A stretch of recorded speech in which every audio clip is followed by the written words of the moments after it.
We're live here at Latonia Park. Had a little bit of technical difficulties to get started today, but Rockville taking on the Baltimore Clippers today in a doubleheader. Rockville clinching a playoff spot. Today's the last day of the season. A chance to, if plays out right into the 4th seed today. Yeah, Rockville, as you said, clinching a playoff spot regardless last night with a win over BCC, knocking off at one of the top dogs in the league, as we said a couple times during the broadcast. That was huge for them, as what could be a big momentum swing heading into the last day of the regular season and then into the playoffs. That it was, and yeah, that's what a win today would do, is keep that momentum hot. Starting pitcher today for Rockville, Zach Sutherland. He's got 2 away here in the inning. Did surrender a run, gave up a couple base hits and then a balk. Clippers taking a 1-0 lead here in the top of the first. 2 away here in the inning. He's got a 1-0 count to Brown. Brown, the 5-hole hitters. This one misses up and in.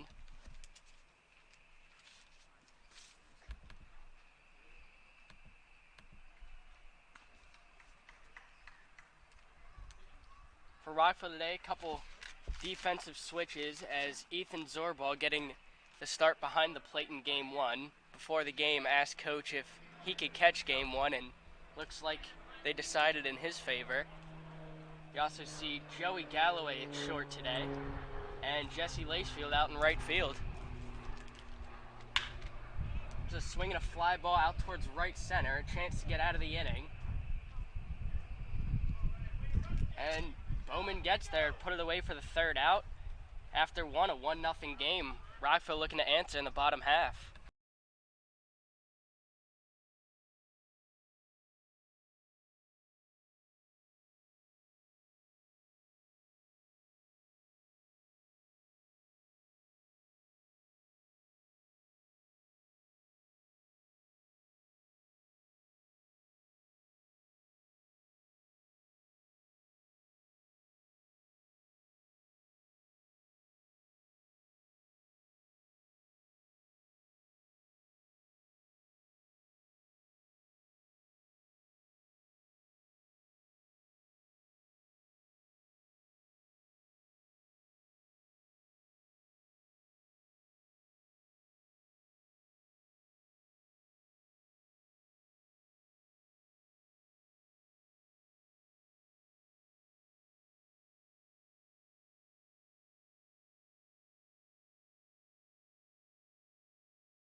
We're back here in the bottom of the first. Rockville trailing the Clippers 1-0.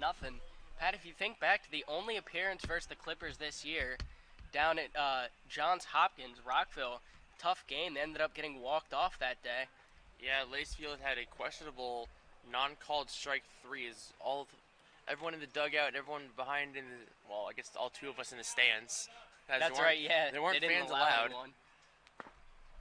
That's a good memory.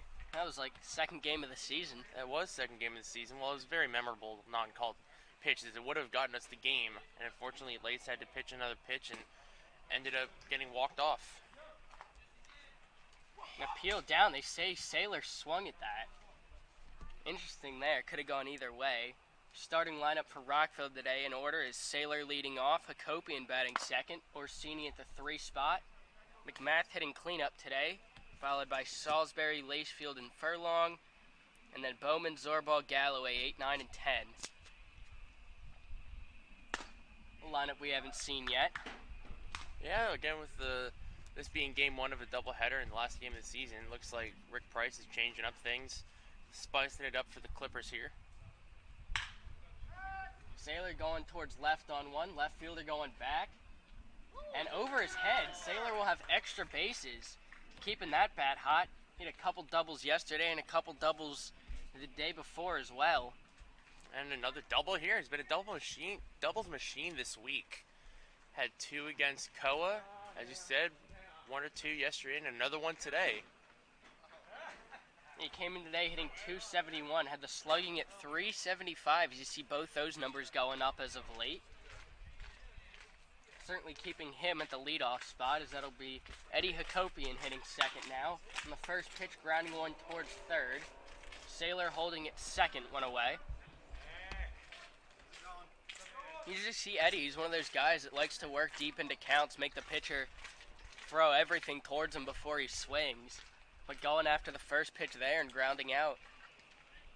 Yeah, but as you said, Eddie usually is patient at the plate, but I guess you just saw one that was in the zone enough for him to make contact. Unfortunately, it resulted in a ground out.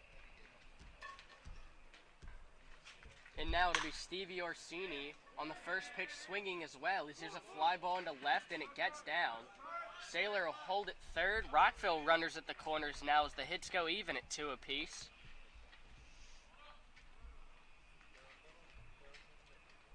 See Rockville coming out aggressive, trying to get that run back. Now runners at the corners for McMath.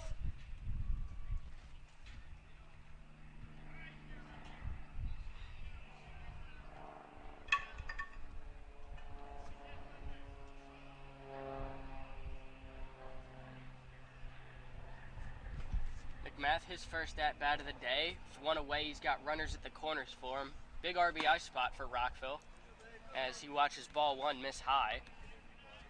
Do I mention the fact that there's 2 runners on? I figured you would. I was trying to find that stat somewhere on Game Changer last night, and unfortunately it's a little too specific for any advanced stats online. He did get runners in scoring position, which he's still hitting well over 400. Yeah, we mentioned last night, entering the game, his average with the wrist was 417. It's average with runners in scoring position. Connects here and sends a ground ball into left. That'll tie the ball game as there's his wrist climbing even higher now. Rockville, a 1-1 ball game now.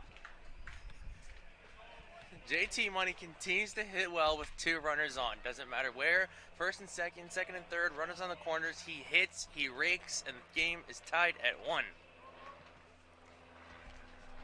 And now looking to keep the line moving is Danny Salisbury. Still 2 on, 1 in scoring position for Rockville. So watch strike 1.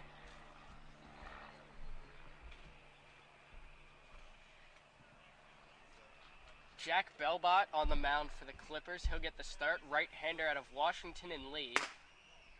Misses high outside here, evens the count at 1. And there you go, Pat. 1's all around. 1-1 score, 1 ball, 1 strike, 1 out. First inning. Too bad there's 2 runners on. What do you call that, aces wild? Sure. I feel like that should be a gambling term.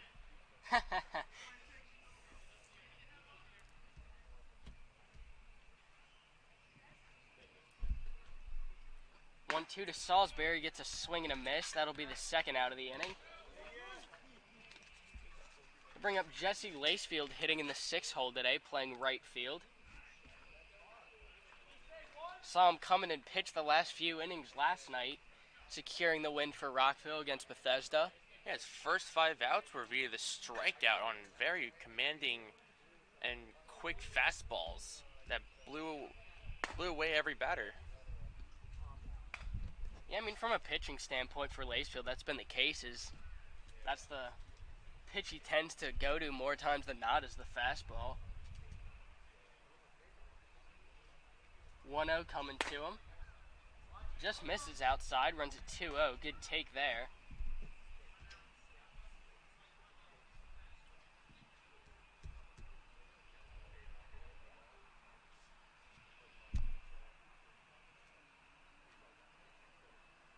Well, Rick Price out to have a word with the umpire. He's got... wonder what he's talking about. As you saw him come out to talk about the balk earlier, now back out here. Possibly accusing Belbot of the same thing, not coming set, perhaps? Don't know. Whatever it is, meeting has adjourned, and Rick will walk over back to his third base coaching position, and play will continue. Interesting is you'll see Lacefield now stepping back in. He's got a 2-0 count on him.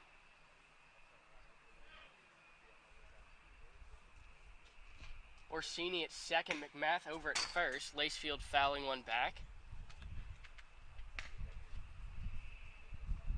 Lacefield got a double doink on the backstop. Something we thought we'd only see in football. Oh, the double doink? Yeah. If you couldn't tell, I like sports. This one misses high, runs at 3-1 to Lacefield. Lacefield in today hitting just 196, a chance here to raise that over 200 with a good base knock. As he'll watch ball 4, that'll load the bases. And bring in Charlie Furlong, another hot bat as of late. And Charlie, as we mentioned a couple times last night, got his first home run, it being a grand slam in what was almost a comeback against Toa on Monday evening. Fell short a couple runs, but a 7-run comeback in the 9th inning was more than we could have asked for them, the guys, as they were down late into the game. On the first pitch, hits one off of Bellbot. Shortstop barehanded and throw across the diamond for a great out there. Score at 1-6-3 as the Clippers save a run there as they get out of the inning. A 1-1 ball game as we head towards the second. Hold on.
We're back here in the top of the second as Nico Santoro will lead it off. Zach Sutherland in his second inning of work.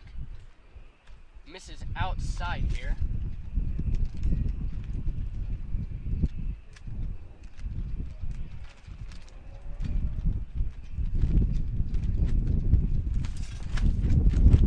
He fires one in there to even the count at 1. Hear the wind here at Latonia kicking up. I hope the tent doesn't pick up as well. Santoro grounds one to short. Galloway, a backhand play. High throw. McMath can't get the tag. As that'll be a throwing error on Joey Galloway.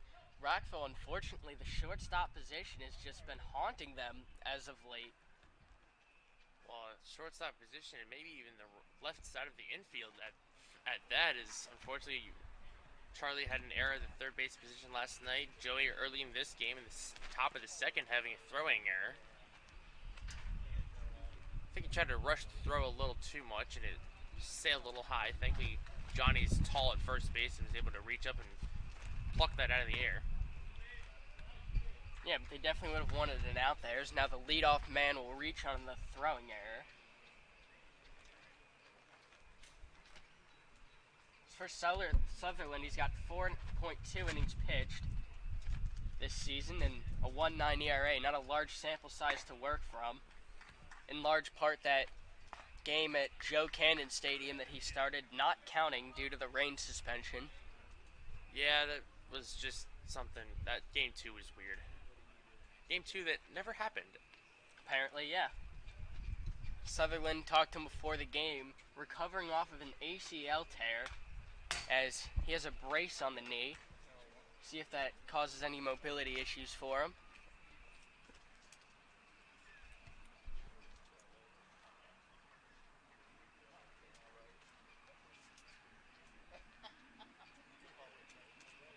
Something as a pitcher, you see a lot of them. You know, when you think of pitching injuries, you're thinking elbow, Tommy John.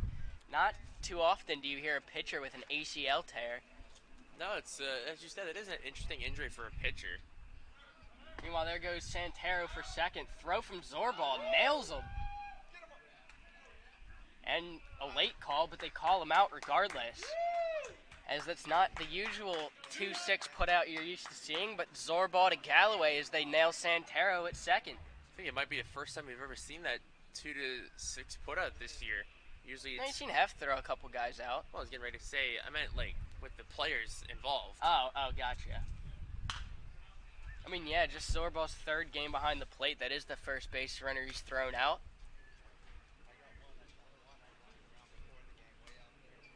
Certainly good if you're Rockville, though, after allowing him to reach via error.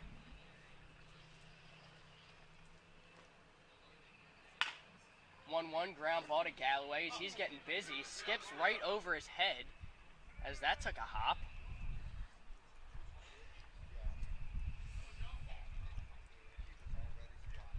We're going to go ahead and score that a single as that took a weird hop bouncing over Galloway's head. Tough start for Galloway there at shortstop. The throwing error with the first batter of the inning. That one, as you said, Josh, taking a really weird and crazy hop as it almost did a little stutter step there as it went, I guess, left to right over Galloway, over his glove. He went for the backhand and unfortunately couldn't come up with it. That'll bring up 9-hole hitter Gavin Wingrad, outfielder from Cal U.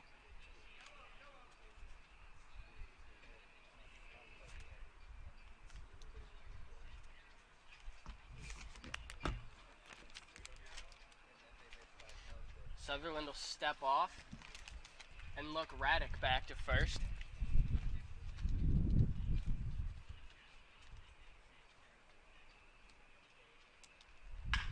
Swing a ground ball towards third. This will get by Furlong and into the outfield. Baltimore getting base runners on, and their lineup will flip over now.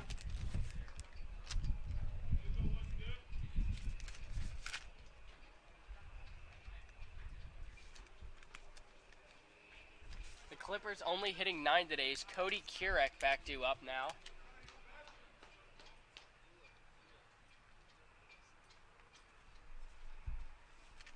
One away, runners at first and second, following that single. Sutherland a little bit of a jam to work out of, misses ball one here.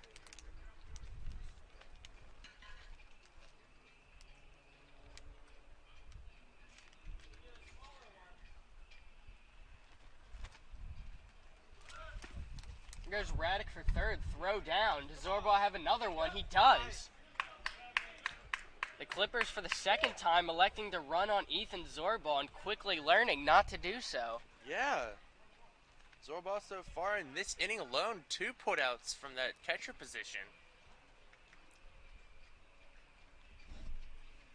Good to see him finding his way behind the plate. His first few appearances were a little shaky, but if seemingly finding his own here.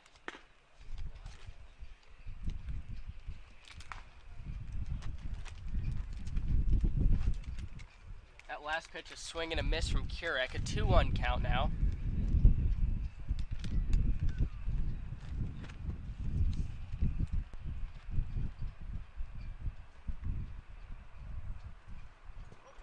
Gets a chase at a ball in the dirt. Throw down to first.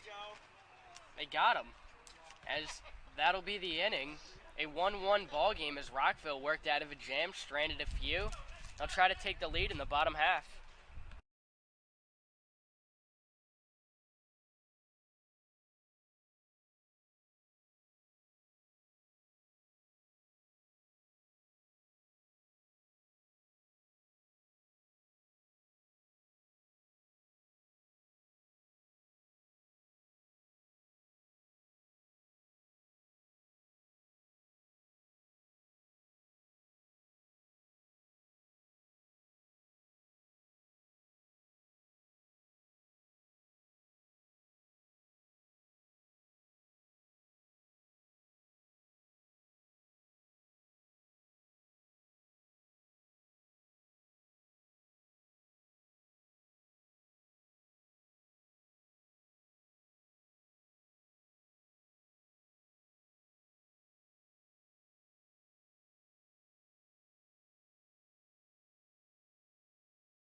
We're back here in the bottom of the second as Bowman will lead off, and on the first pitch swinging out towards right, this will get foul.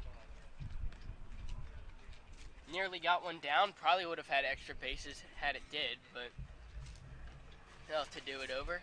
Yeah, wind blowing a little bit here at Latonia. So we thought we might get some rain earlier that just passed us. Not by much. I guess thankfully it did as we got this game underway. As we mentioned, this is a doubleheader. It will be 2 7-inning games. Rockville really just playing for seeding at this point. As Bowman, good stop on the mound by Belbot. Thought he had one up the middle, but Belbot had other plans as that'll be the first out of the inning. It's 8, 9, 10 to up for Rockville as they will hit 10 today. It'll bring in Ethan Zorbal now. Zorbal 2 knocks in the game yesterday, including a single and then, I guess 2 singles as one was a bunt for a hit. Yeah, well, bunt for a hit is a single. So 2 singles. Yes. There's another one. Can he beat this out? Gets it down, good play, and no throw. Speaking of the bunt. Bunt king over there. Yeah, I'll give him that. I mean, he has, I want to find the stats on how many times he's bunted this year. It's got to be close to double digits now. On at least bunt attempts and maybe even ones that he's gotten down. Ones that he's reached. Ones that he's reached base on. Yeah, I mean, I can't count on one hand how many times he's reached base on a bunt. I did notice that towards the middle part of the season, it seemed like he wasn't bunting anymore. As at the very beginning of the season, we saw it against the Clippers. He laid down a nice bunt there. Zorba is the catcher, so he's going to get a courtesy runner here. Eventually is some confusion in the dugout as the usual guy would be Galloway, but he's starting today. Is that Bryce Green? Jinx. I heard Bryce in the dugout. I was waiting to see if it really was Bryce Green, and yes it is. Bryce Green is a courtesy runner here for Zorba, the starting catcher. Does Bryce have the wheels that we don't know about? I guess we'll see. He's got to steal base now. You get a relief pitcher. Oh, this is interesting now. You at least get a home to score. Is Galloway going the other way with a long run for the right fielder, able to get there and put it away? As that was Raddick tracking to his left. 2 away now. I will say there was good base running on Bryce's part. Got halfway, did exactly what he was supposed to do on a fly ball. Made sure he didn't get too far from the base. Ball was caught, and he's made sure to get back in time. The lineup will flip over for Saylor, doubled his first time around. 2 outs now. I don't know. Hit and run. Send him in some capacity. There's a breaking ball. Catches the outside. 0-1.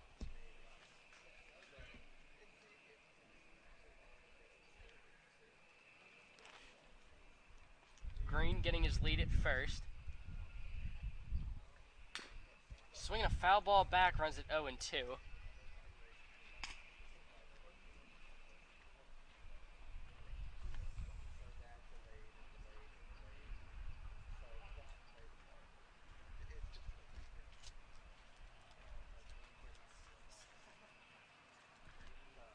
Coming home, misses high outside, runs at 1-2.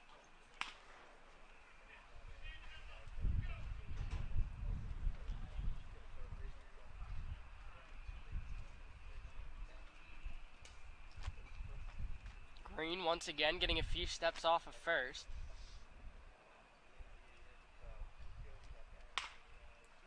And Saylor fouling one off yet again, really fighting this at bat. Yeah, making Bellbot throw a lot of pitches here. This is the second inning work. Next pitch would be pitch number 30.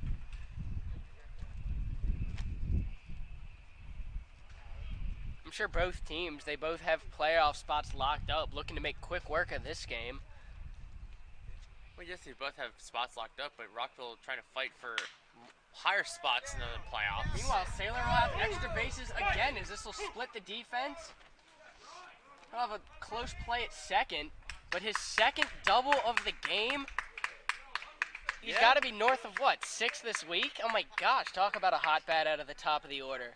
Can we just say how quickly Bryce Green got to third base on that one? Way to put the Jets on. Yeah, I mean, 2 outs, you're running on contact, but you're right, he was flying around second. Usually you see the blue helmet moving around, it's Galloway. Well, but Bryce Green. I think he's still got a blue helmet over there. It's just a different one this time. That's what I'm saying. It's a different blue helmet flying around. I love it. Meanwhile, that puts 2 in scoring position with Hakopi, and he is hitting with 2 away here. Chance for Rockville to take a lead in this game. As the 1-0 coming home, catches the outside. Eddie, the king of singles, a chance to possibly pick up 2 if he gets another one here. Sticks with a breaking ball, fouls it back into the netting, however.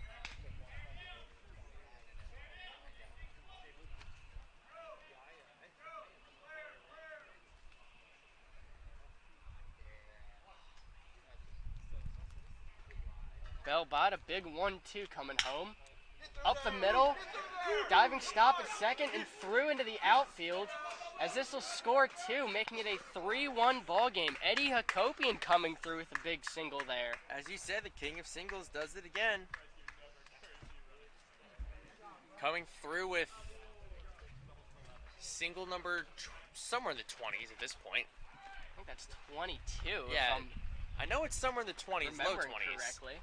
I know it's in the low 20s, but single driving in 2, giving Rockville a 3-1 lead here early in inning number 2. First pitch to Orsini misses high.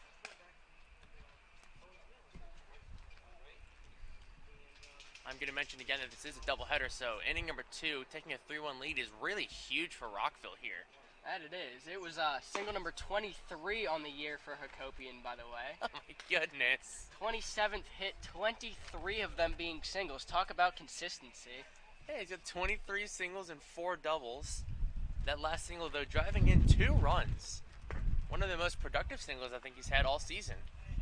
That it was. As also on the play, I believe that's RBI number 12 for him. He picked up 11 last night. So 12 and 13? 12 and 13, yeah, that's right. 2 did score. Orsini pops one foul, evens the count at 2.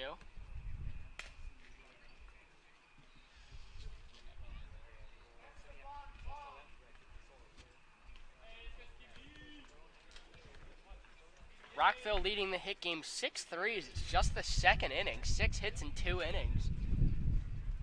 That's incredible for Rockville here. They're not even through the second inning here. They could get another hit.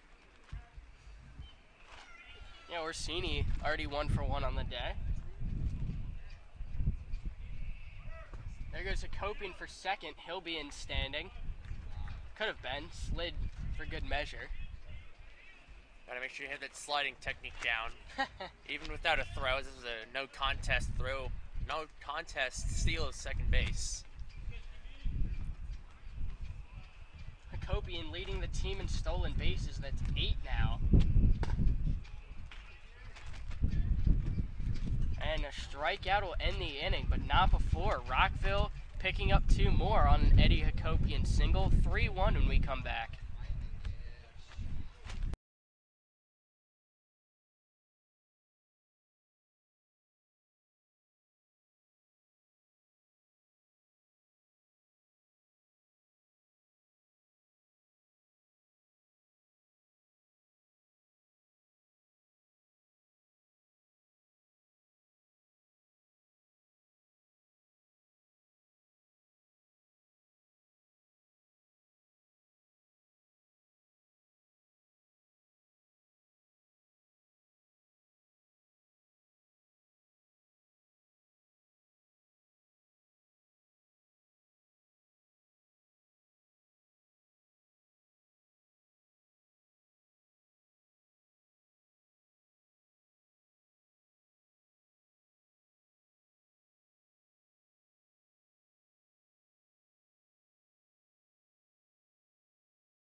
We're back here in the top of the third. Sutherland now pitching with a lead for the first time all day as Rockville picked up 2 last inning.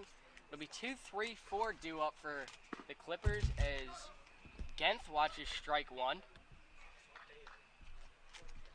going to see how the Clippers attack Sutherland here. As you said, this is the first time that Rockville has had a lead in this ball game. Genth sticking with the off speed, lines it towards center, but Bowman played him perfectly for the first out. Really can't put into words how valuable he is to this team out there in center. Just been solid all year. And I like to, as much as we like to say Bowman has been solid, I think every player that has played in the outfield so far, whether it's McMath, Orsini, Saylor, Fabre for a few games, yeah, had a game out against Putty Hill where he was out in left field.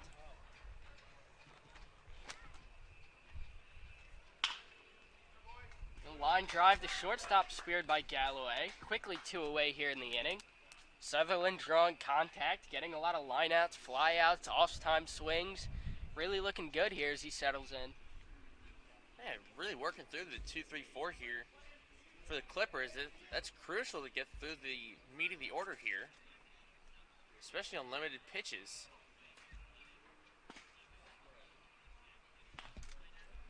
This one misses outside.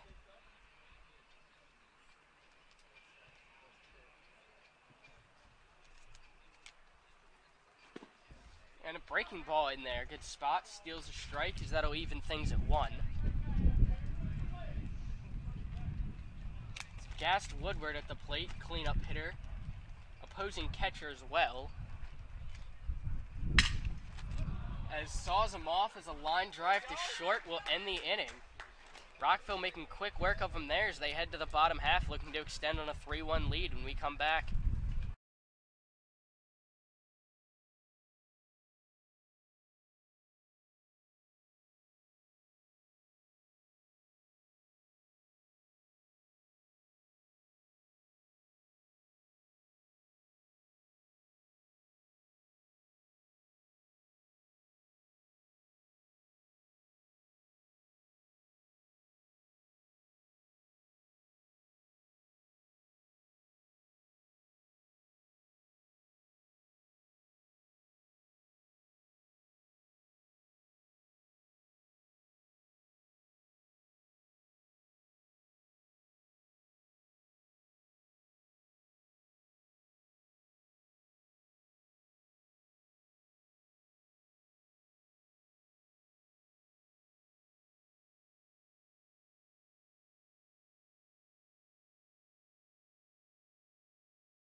Back here in the bottom of the third, it's Jonathan McMath leading things off.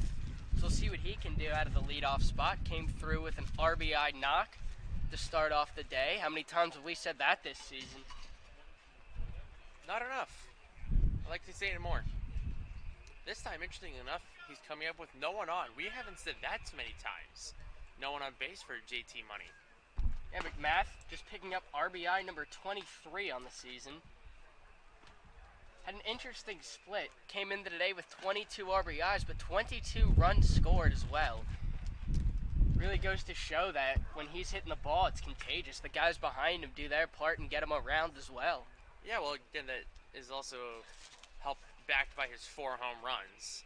And he does get a lot of extra base hits, which I guess would make it easier for the batters behind him to drive him in. I mean, that's slugging 648. That was entering today. So, we're always seeing the number go up. Meanwhile, here's a ground ball towards second. Genth over to first, no problem. Maybe your point's correct. He does hit better with guys on. Maybe he does. And as we've said a couple times last night and previously in his first at-bat, his slugging percentage is his average with RISP is north of 400. So it'll be Salisbury swinging through one.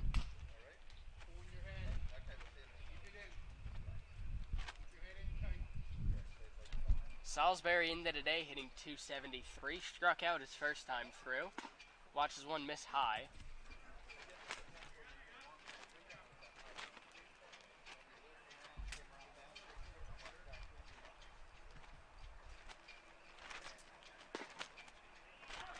Here's one that catches. Getting a called strike. Salisbury now down in the count 1-2. Gets under one, sends it up towards the middle infield. Shortstop will call it off and put it away for the second out. Quickly 2 away here in the third for Rockville.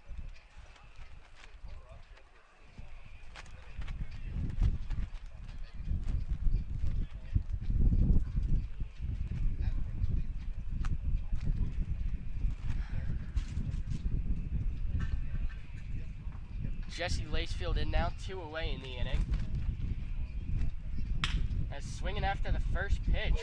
Takes a beautiful hop over Genth at second.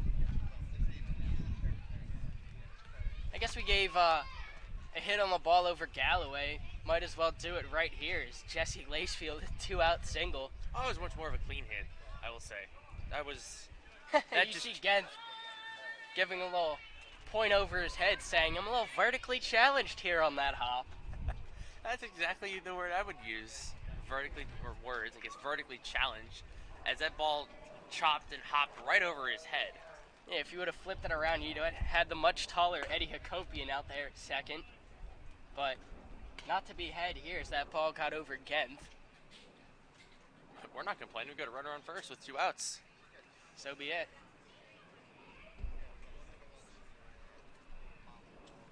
1-0 to Furlong. Fouled off towards the left side. Just got a piece of it.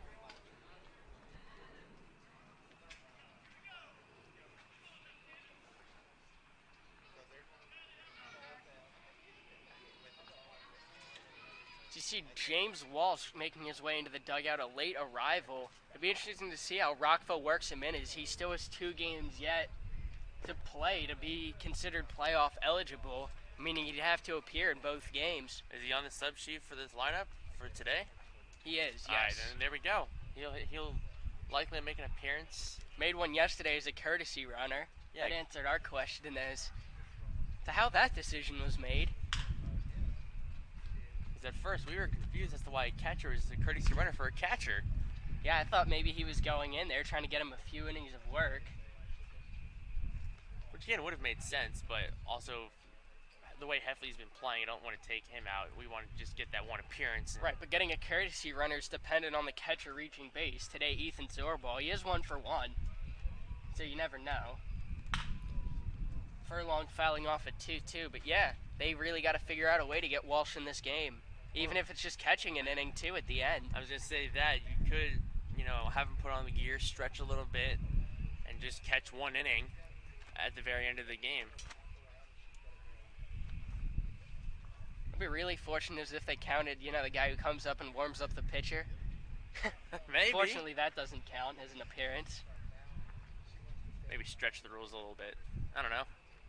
I think putting him in as a courtesy runner just so that he made his appearance was pushing it enough. Yeah, I guess so. Clever on the half of Rick Price, though. I give him Rick Price that 100%. That was very clever of him. We had us fooled. That it did, yeah. I did ask him about that after the game. He answered it with quite a smirk on his face. As Lacefield was running towards second on the full count, but it missed in the dirt. Rockville with 2 outs, 2 on now.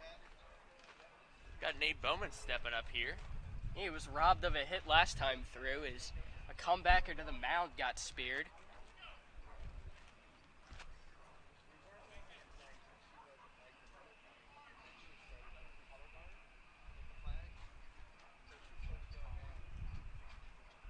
First pitch to him missing high. Bellbot running that pitch count up a little bit this inning. Started it off nicely, but these last 2 hitters have reached. Yeah, Bellbot creeping up on 60 pitches. This one being number 58 in just 2 2/3 innings of work. A tight strike there, catching up and into Bowman.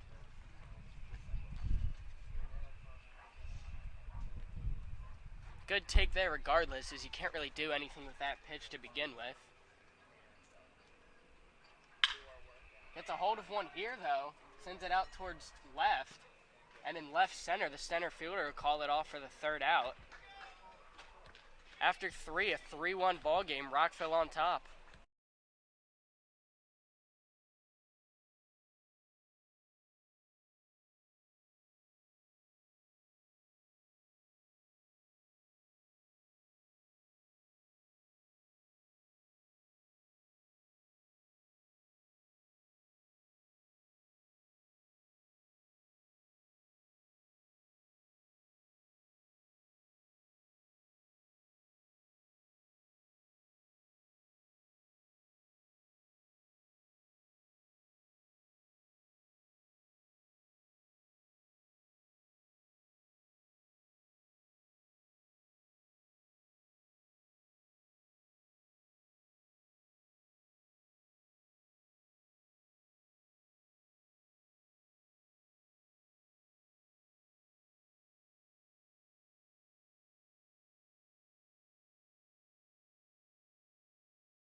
Back here in the top of the 4th inning as Rockville is still hanging on to a 3-1 lead here.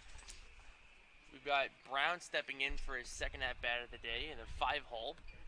Sutherland getting ready to throw pitch number 40 on his day. And it's a ball. Did a nice job of the play-by there. Thank you. Get you a color man that can do it all. Pat Mitchell, ladies and gentlemen. I try. Here's one over, evens the count at 1.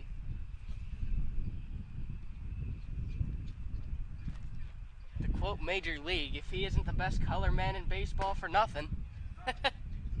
I'll take that role. Appreciate it. Again, I know you know that movie forward and backwards. Yeah, more so than I'm willing to admit. Although, if you've been listening all year, Yeah. you've probably gotten the idea. A few times. I try to limit it. You had the famous ball 8 in game 1 of the year. I think that was against these guys. Was it up against these guys? It was. Yeah, it was against the Clippers. That's right. Yeah, back at Johns Hopkins. That was a nice stadium. That was. Yeah, we had a nice setup there. Fortunately, it rained a little bit prior to the game. That turf field really helped us out, though. Here's a fly ball, got under it. In on it as Bowman. No problem for him. I think anytime a ball is hit to center field, we can just automatically assume it's an out. Yeah, with Bowman out there, for sure. And again, anytime we see something at Bowman, I like to give credit to all the outfielders we've had this season. It has been an outstanding free man out there. Whoever it is, whether it's, I said earlier, Orsini, Saylor, Fabre, Bowman, McMath at the beginning of the season, he's playing right. Solid outfielders we've had, and I can't thank them enough. Meanwhile, with one away on the first pitch, Sutherland hitting Glick, as he'll be on first now.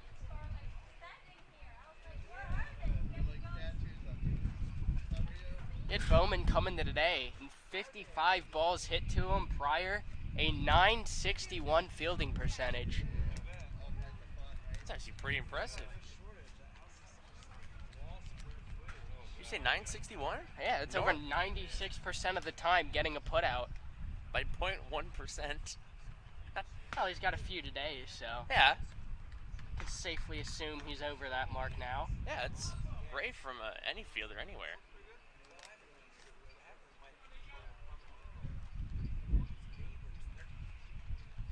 2-0 from Sutherland. Prior to, he'll step back and flick of the wrist. So we'll call it. Don't usually say that in baseball.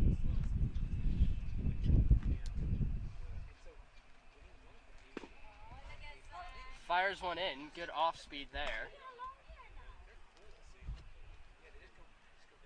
That's twice now. You've seen him step off and no throw. I think part of that has to do with that mobility of the step off, planning on that back leg, as that is the injured one. Trying to make that throw. You see him in his windup, quite an unusual one, as he's planting that foot and trying to drive under it. Again, part of what is immobilized due to the knee brace.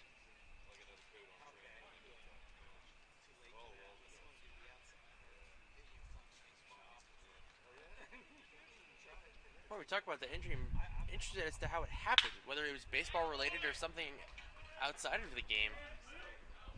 Well, that's a question for him.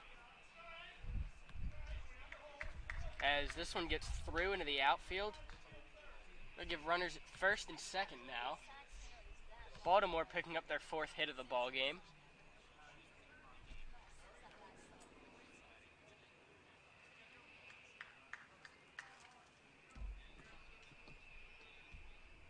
That'll bring up Raddick, the 8-hole hitter. Raddick is 1 for 1 on the day with a single in the left field. Watches one in the dirt, miss. Sutherland for the first time in a few innings in a bit of trouble now. Still, of course, working to hang on to a 3-1 lead.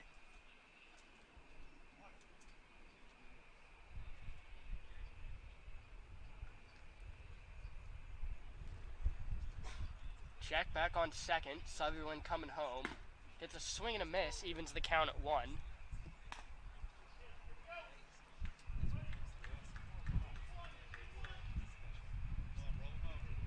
You see him being much more of a pitch to contact.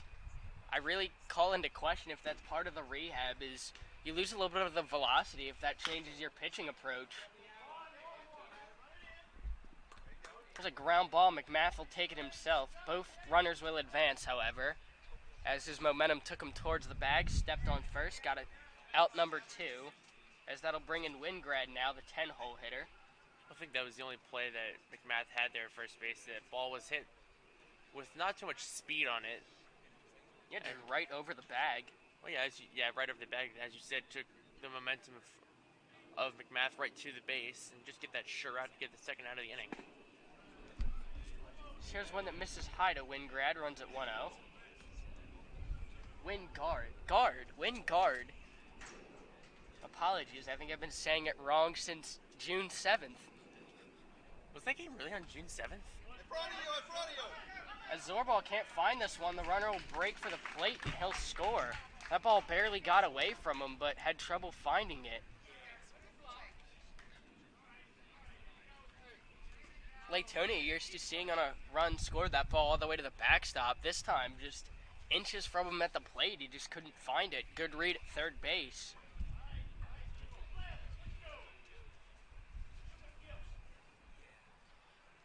That'll make it a 3-2 ball game now. The tying run just 90 feet away at third.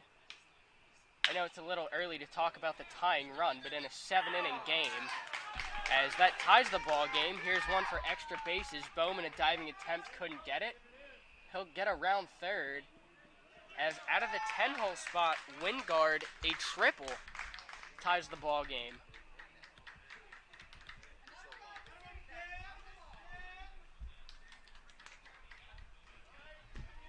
Tough inning for Rockville as they allowed one to score on a pass ball and then a triple. Bowman trying to make a diving play out in center and it got by him.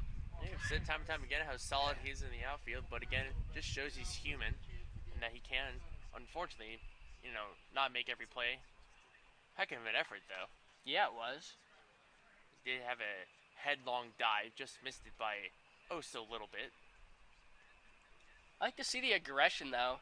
As an outfielder, that's a tough play, especially a ball hit that hard, is that you're willing to say, okay, if I make this catch, the inning's over. If it gets by me, it's a tie ball game regardless. Yeah, he was trying to make that play, as you said, with the tying run 90 feet away. You're trying to make that play to save that 3-2 lead. As here's one fly back out to Bowman, a chance to get him out of the inning. And it will. A 3-3 ball game as Rockville in the bottom of the fourth will try to get those runs back when we come back.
We're back here in the bottom of the fourth as it'll be Ethan Zorball leading it off. The Clippers pushing across two last inning to tie the ball game at 3. Rockville, bottom of the order, due up. See if they can, at the very least, set up the top of the order and get on base. It'll be Zorball, Galloway, Saylor due up this inning. As Zorball on the first pitch connects, sends one out towards the gap in left center. As he's aboard for the second time today. It'd be interesting to see now. I bet you'll see Walsh come in and courtesy run. Ethan, did you give me enough time to get my water? No, it's Abrams. Andrew Abrams into the game to courtesy run. No, questioning. Another pitcher. Yeah, now we're going to question when we're going to see. We have to see Walsh at some point. Question is when. Maybe he is going to come in as a sub. Not just the courtesy runner, but a sub into this team, possibly. I guess we'll see. It's Abrams' first time on the field since throwing a no-hitter. Now in the ball game as a pinch runner. Maybe of similar strategy, though, as I don't think Abrams has pitched in 4 games. I guess we'll see, but nevertheless, getting an appearance in this game as a courtesy runner. Yeah, Abrams is a pitcher only. Galloway puts one into right. First base hit for him since back at Catholic. Yeah, thankfully he was able to drive it through that hole in between first and second base. Second baseman, again, covering Abrams on his way to second base. Driving it through that wide open hole, and now we've got 2-1 with no out for Kean Saylor, who's already 2 for 2. 2 doubles. Yeah, with 2 doubles. I mean, if you're Rockville, and it's been the story for them for the majority of the years, especially the games they win, as soon as someone scores on them, they're quick with an answer. Already 2 on and no outs. And name a hotter hitter on this team to be up as of late, as it'll be Saylor. As I say, if you want to name a hot hitter, we've got like the entire lineup. Meanwhile, connects again, and this will be extra bases for the 3rd time. In at second as one will score. Abrams coming all the way around. Abrams was flying! I saw him have to hold up and wait for that ball to drop, and he turned on the jets and then some. Rick Price, full windmill there at third base, sending him. Wow! But come on, Kean Saylor, 3 doubles today. Had 2 against Koa the other day, 2 against Diggin, 2 against BCC, 3 tonight. I mean, that's 11 doubles in 4 games for him. Can we just say that's 3 doubles? It's the 4th inning. It's the 4th inning, and Kean Saylor out of the leadoff spot in the lineup. Rockville taking a 4-3 lead on the play, as they're still in business here. Is Eddie Hakopian. He's got runners at second and third for him. You know what happened last time he had runners at second and third? Got his 23rd single on the season, which brought in 2 RBIs to. Meanwhile, check swing on the 2-0. They say he went around, as not much of an argument there. It'll be 2-1.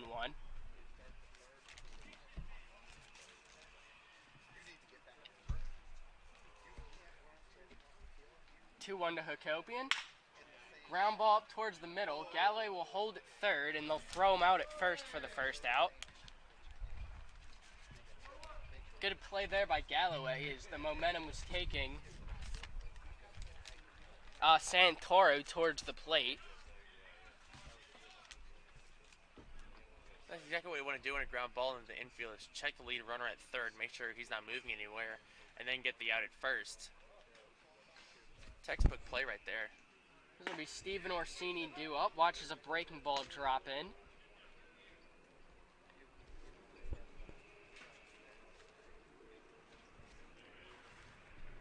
Orsini, another one of those guys in the Rockville lineup with deceptive powers. Not only to go along with 2 home runs, but multiple extra base hits on the season for him.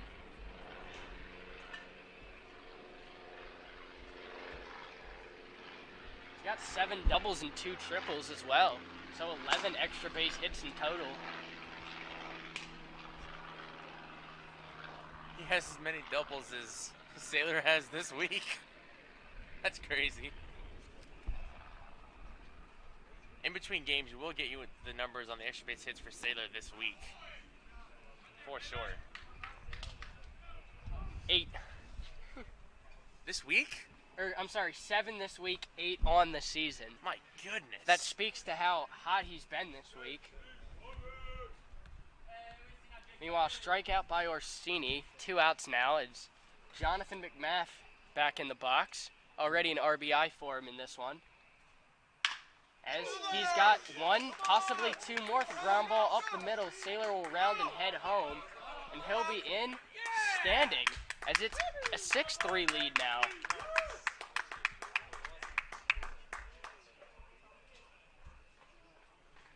McMath, lead RBI man on this team, as he's got 25 on the season now, as he just hit the quarter-century mark.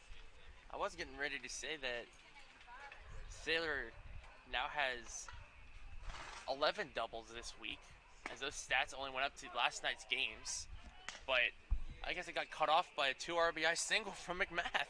Again, hits with 2 runners on. That he does, yeah. Hey, your theory is correct. Is every time you mention it, he comes through. Put 2 on base for McMath, and you're almost guaranteed runs. I'm just still astounded by that. It's just the very minute detail of 2 runners on. Minute. Oh, this is a minute detail. Very small. But with 2 runners on, he just rakes. Anything else, whether it's no runners on or 1 runner on, just not the same effect.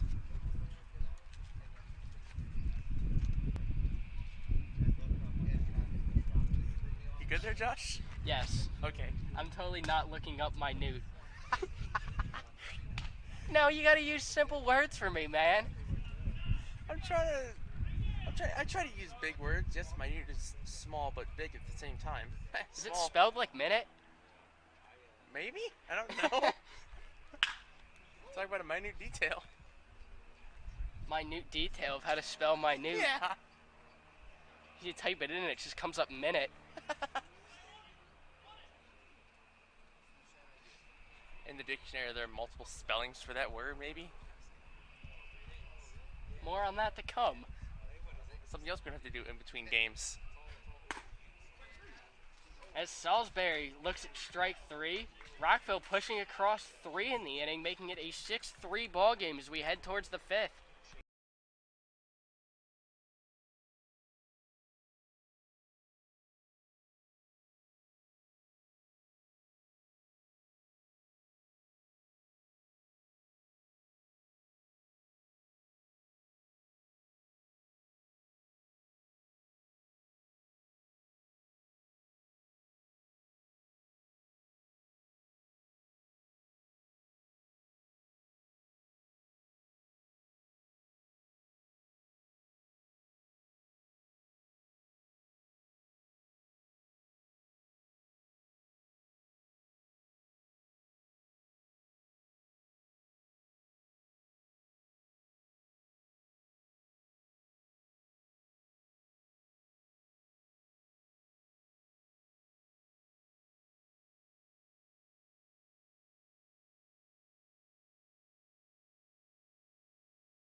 We're back here in the top of the 5th. Rockville hanging on to a 6-3 lead as they just took it last inning. First pitch in catches the zone. A new man into the game is Nick Cinquantro from St. Thomas Aquinas. She watches strike 1 go by. Fouls one off quickly, 0-2.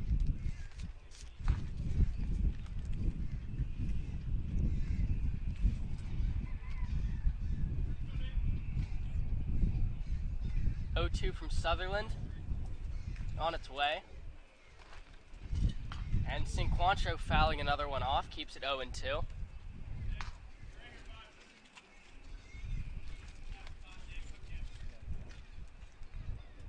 Sutherland's still out there in his 5th inning of work.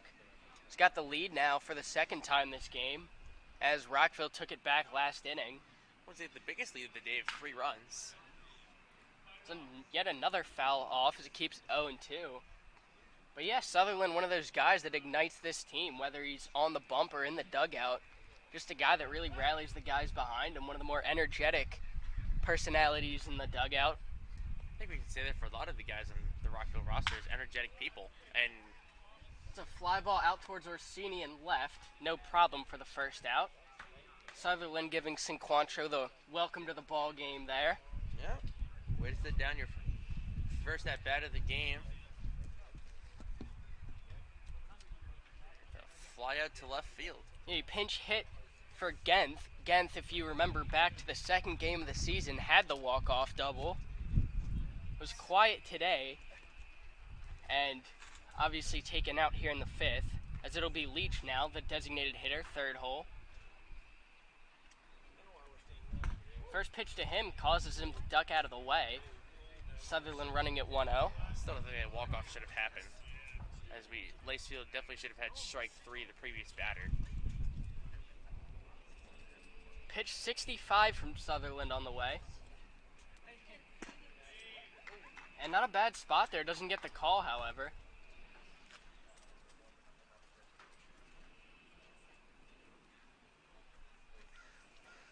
(2-0). Misses high, 3-0 now. In these last few innings, haven't seen him work behind too many counts. But in a 3-0 hole here with one away.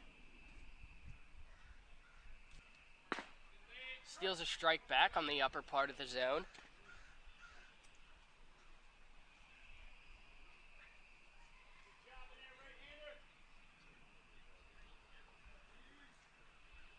And the 3-1 from Sutherland coming home. Good off speed. Gets an off-time swing there. Looked like Leach gave up on it. Yeah, didn't give too much of an effort on that one as he, I would almost say lazily fouled it off there behind him to bring the count to 3-2.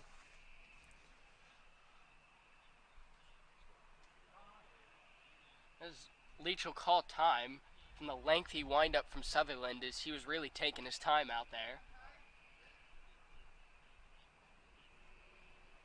3-2 coming home. And lined into center, this will get down. Baltimore, their 6th hit of the ball game.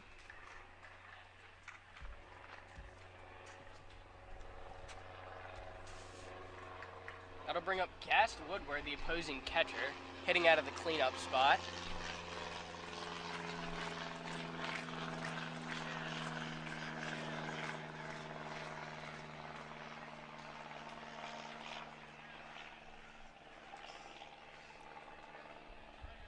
Check over at first. Good off speed there. Gets a swing and a miss for strike 1.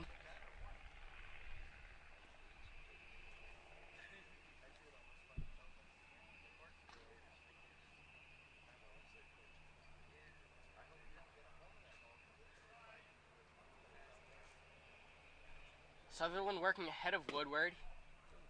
Just misses inside. Good spot there. Could have gone either way. Unfortunately, didn't go in the favor of Rockville there as it drew the count to 1-1.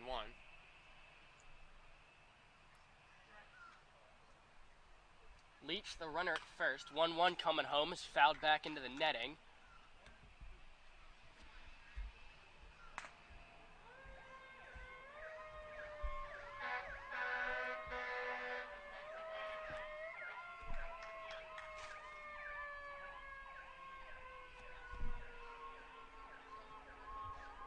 Sutherland, another check at Leach on first, ahead of the 1-2.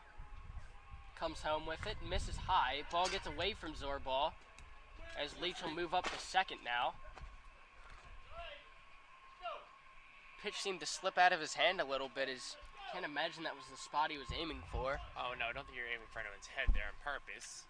Thankfully, Woodward was able to dip out of the way there in time for the ball to whiz over his head.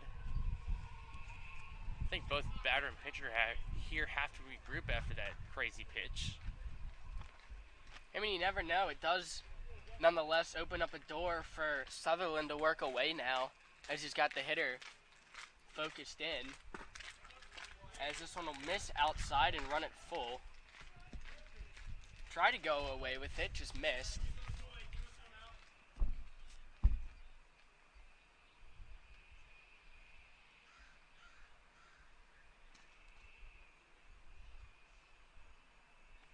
And Sutherland getting a swing and a miss there. Gets a big second out, as Leach will have to hang on at second. Sutherland's third strikeout of the game. And a big one, as that was Gast Woodward, the cleanup hitter.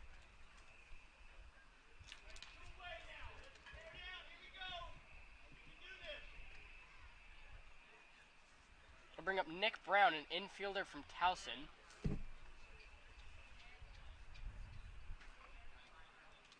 First pitch to him, swung out towards center and right at Bowman.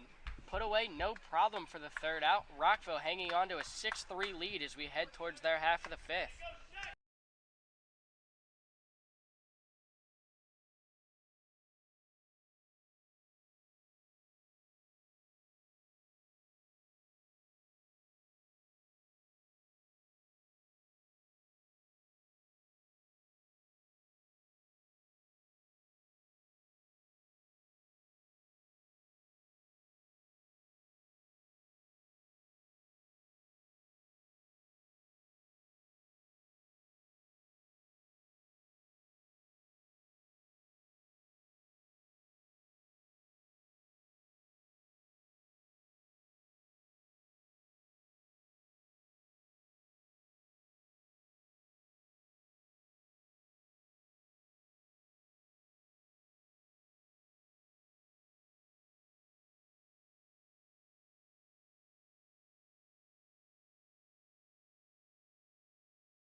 We're back here in the bottom of the fifth as Lacefield watches strike one go by. Had that weird single over the head of Leach last time through. So he got a ground ball that took a skip up and over him. Yeah, second one like that we've seen. Yeah, second one to the middle infielders. That's first one was over the head of Galloway at shortstop. That one, as you said, over the head of Leach at second base. Really pushes the agenda for the infielders to charge that ball and field it before it takes a hop like that. Meanwhile, Lacefield in a 1-2 count now.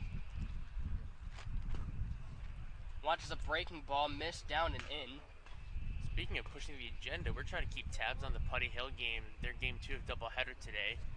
As if we could win both games today and they could lose, we might be able to lock a number 4 spot in the playoffs.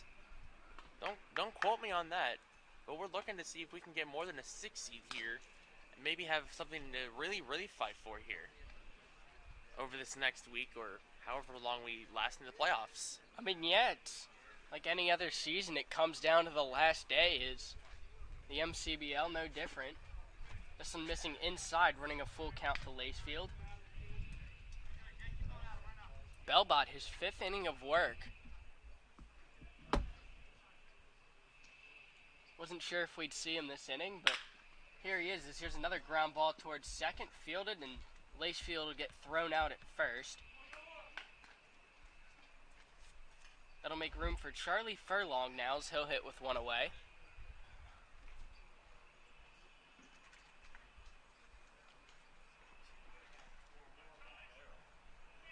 Charlie is 0 for 1, grounded out in his first appearance and then walked in his second.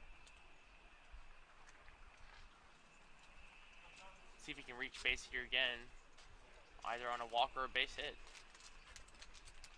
First pitch to him, swung on, hit towards the left side, shortstop going back, left fielder coming in, and he's able to get there. So that'll be the second out of the inning, a quick second out at that, as that was Wingard moving all the way in to put that away.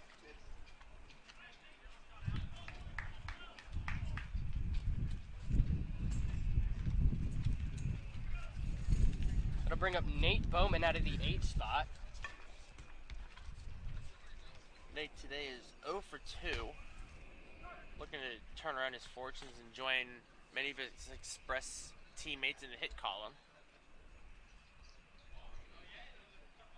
Yeah, many of them, as they've got 11 hits today. Only in the 5th inning.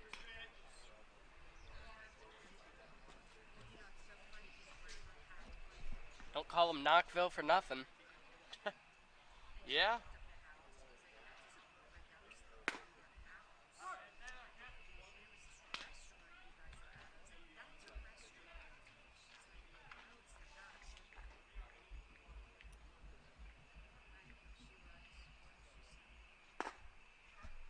This one misses outside, runs it 2-2 to Bowman.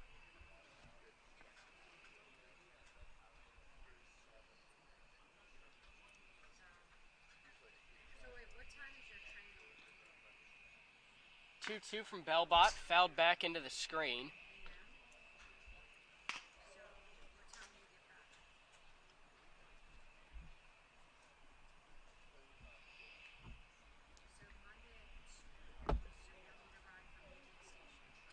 A lot quieter here at Latonia than it was yesterday, as it's a called strike 3 on Bowman.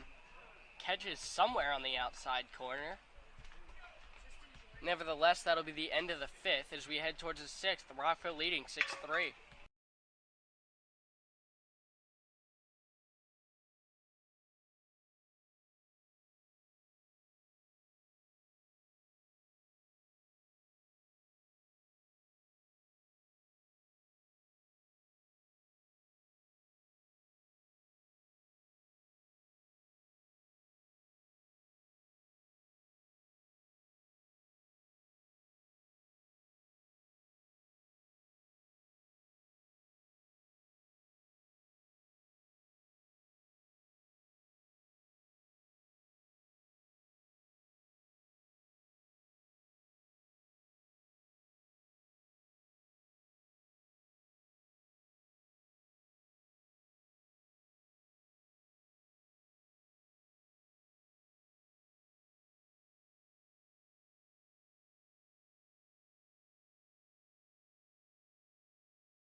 We're back here in the top of the 6th, and it's still Zach Sutherland out on the mound. Still waiting to see if we'll get an appearance from James Walsh at all, as time's running out in this ball game for it. First pitch from him misses low. Time is also running out for Clippers to put up any more runs. As we've said a couple times, this is game 1 of a doubleheader, so we only have 7 innings of regulation baseball. And this being the top of the 6th, this being one of the last 2 chances for the Clippers to put up any runs and get any offense going. Yes, Will Glick strides in, his team down to their last 6 outs of the ball game.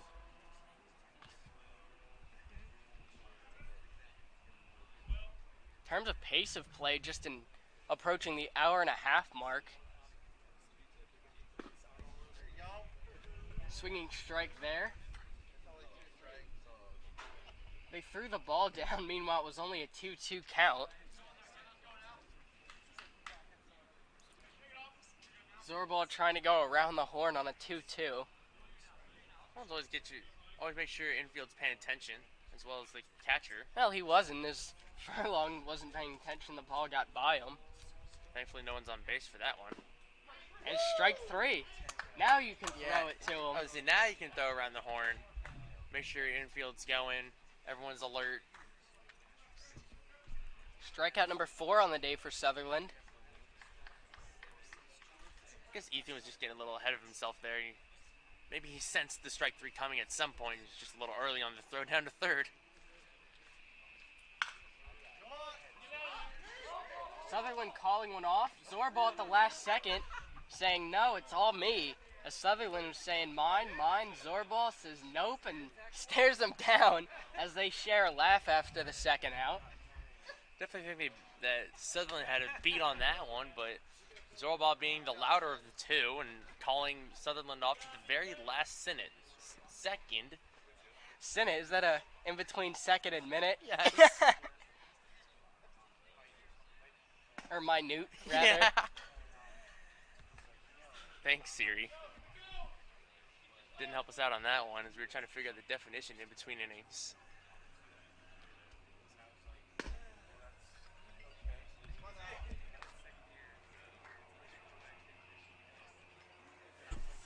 Two-0 count now from Sutherland. Gotta say, on his part, it was a smart play to duck out. Ethan Zorbal running at full speed with all that gear on. Yeah. Trying to get under that ball.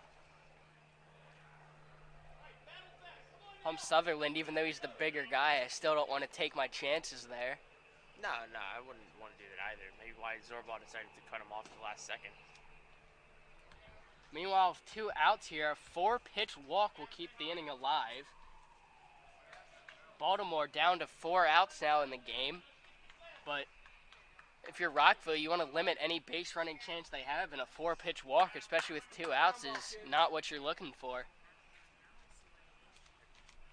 Be Wingard up now, tripled in his last at-bat. As you said, we're trying to set down these Clipper batters in order and try to make sure we get through this lineup as quickly as possible. Great off-speed, had him fooled at the plate as he swings through it. Quickly 0-1 to him.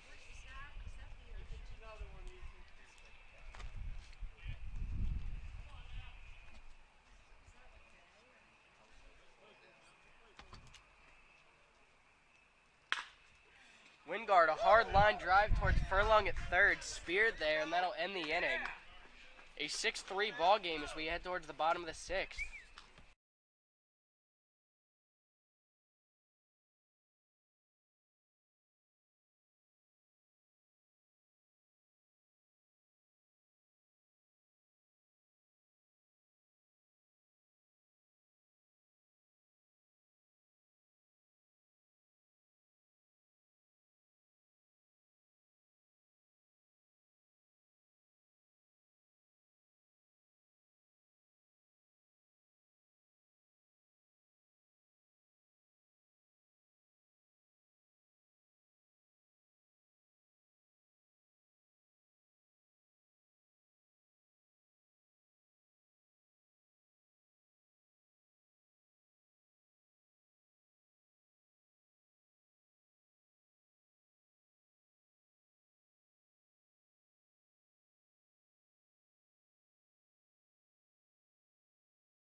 Back here in the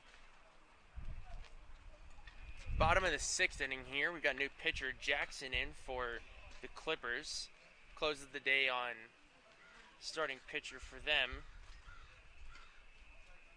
Belbot, who's 5 innings, 91 pitches, 6 runs, 6 earned, 5 strikeouts, and only 2 walks.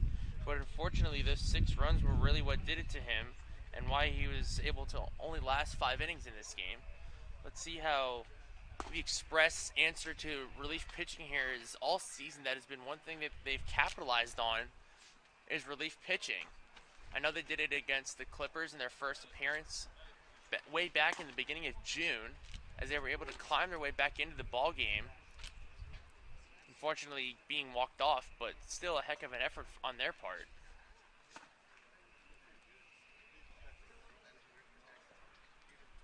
Throw down will bring up Ethan Zorbaugh. Ethan, to this point, is 2 for 2 with 2 singles to third and left field, respectively. Let's see how he gets his third at bat going here, starting the bottom of the 6th inning.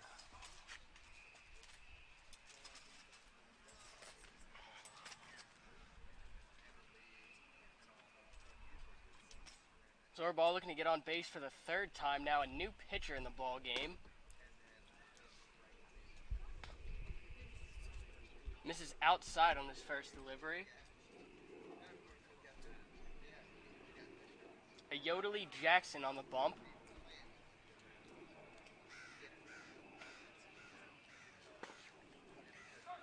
And gets one over, evens the count at 1.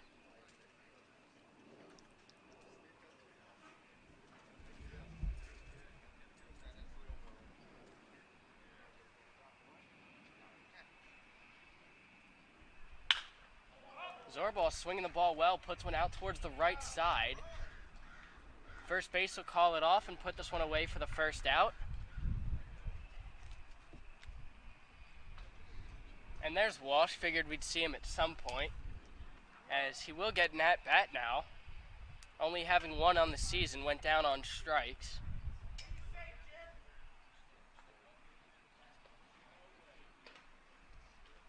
This being Walsh's 3rd appearance on the season, only needing 1 more to be playoff eligible, as we only have 1 more game left. So we're going to see him in some capacity in Game 2 of the doubleheader here.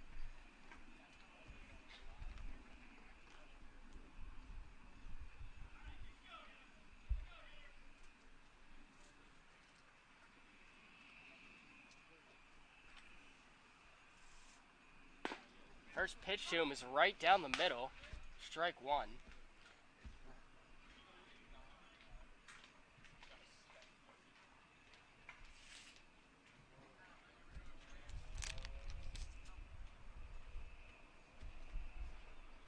Oh, 1 to Walsh. Thought about it, no swing, evens the count at 1, just missed high. Walsh, as we said, a late addition to the roster given to the injuries at catcher, as 1 more game on the season would make him playoff eligible, as that's what they're shooting for here, as he watches strike 2 go by.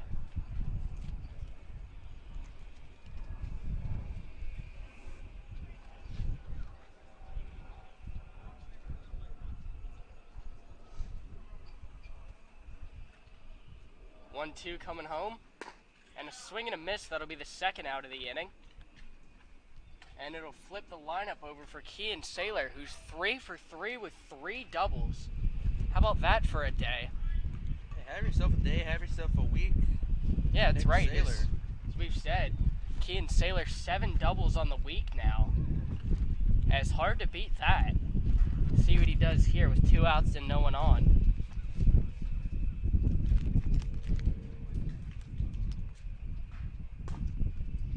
Watches one right down the middle for strike 1.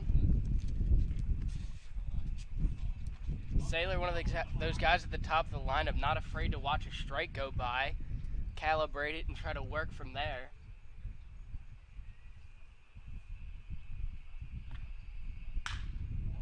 Flies one towards the left side. Left fielder closing in on it. Puts it away for the 3rd out. As we head towards the 7th, the last chance for the Clippers, Rockville leading 6-3.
back here in the top of the 7th. Last chance now for the Clippers is Sutherland still on the bump, looking to go 7-inning complete game. That'll be key for Rockville is heading towards the playoffs. Limiting pitching will definitely work in their favor. Sutherland It's a fly out here as Hakopian ranging back. He's at shortstop now. But it's Orsini in left putting this one away. Lacefield at second and Walsh into right field now on the defensive switch. Does that count as a second appearance for Walsh? Yes. Yes, he is officially now in this ball game playing right field now. As Sutherland right back to work, getting a strike here to Cinquantro. Cinquantro, a late entry into the ball game, flew out last time through. His second at bat, ongoing. Yeah. As he has only had one at bat, which resulted in a fly out to left. Good spot there, called strike 2. Sutherland in this at bat stepping over the 90 pitch mark in 6 1/3 innings. 1-2 from him. Swing and a miss, strikeout number 5 on the day. So he's at 91 now, correct? 91 strikeouts? No, 91 pitches. 93.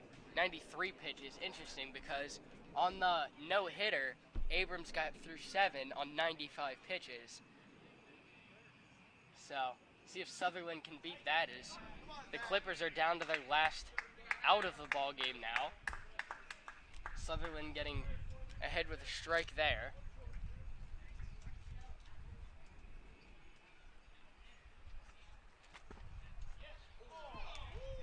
Wow, no call on a pitch that seemed right down the middle. Might have been a little lower than down the middle, but definitely still seemed in the zone nonetheless. It was surprising no call there. So Sutherland, meanwhile, gets an off-speed fouled off there. That runs at 1-2. The Clippers down to their last strike in this one. Yeah, Clippers down to the last strike, down 3 runs. Rockville really looking to punctuate the season finale here and really barrel their way into the postseason. 1-2 from Sutherland. Swing and a miss. Strikeout number 6. That'll end the ball game. Rockville taking care of business here in Game 1 as they win it 6-3. Josh Feldman alongside Pat Mitchell signing off. We'll be back in a few moments with Game 2.